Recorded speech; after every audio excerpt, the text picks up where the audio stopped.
Guys, karga tagkahoy para ni sa tong manukan. So mao na itong karga.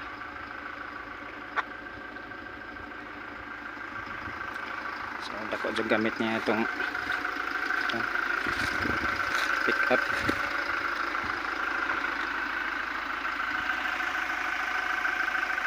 Mao isa kaysa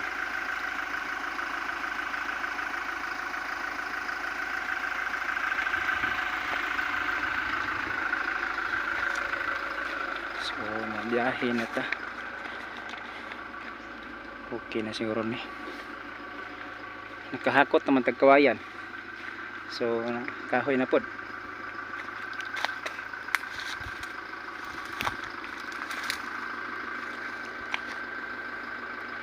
Ano itong karga?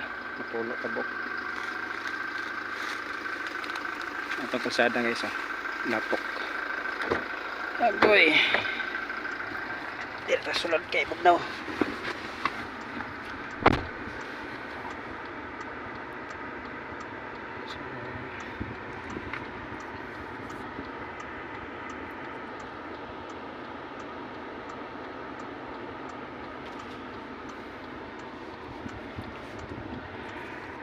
Ilis ako guys. So guys, maadto na tanong kay karga na tagkahoy. So rin na ta sulod sakyanan, nag-ilis na ta.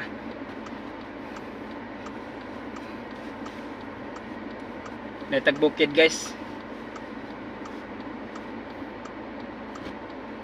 So dako jud gamit na ito ang pick up.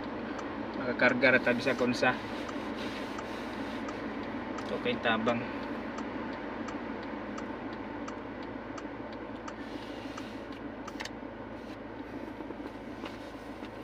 So malakaw na taron. Kalimot kog dag tubig. Pungas dughan ay. Hakot kay ako ra usa. Ako ra gisolo-solo. So unyang hapon landong magbugsok na tagkuan. Kanay atong gida guys para manis manukan gud. Kay nagsugod-sugod tag manok ba. So okay guys. Daga na ta. Okay. Tingali ko niya mo kalit ra pug uwan. Mo nang gawa so kana palibot na. Natas mga kahoyan. Kay kahoy diri . So okay guys, update na lang sa atong buhatong koral. So karon lang ko ka-upload sa YouTube na. Kay busy man ta, so ato din balik ko na to YouTube channel guys. Bye bye, salamat.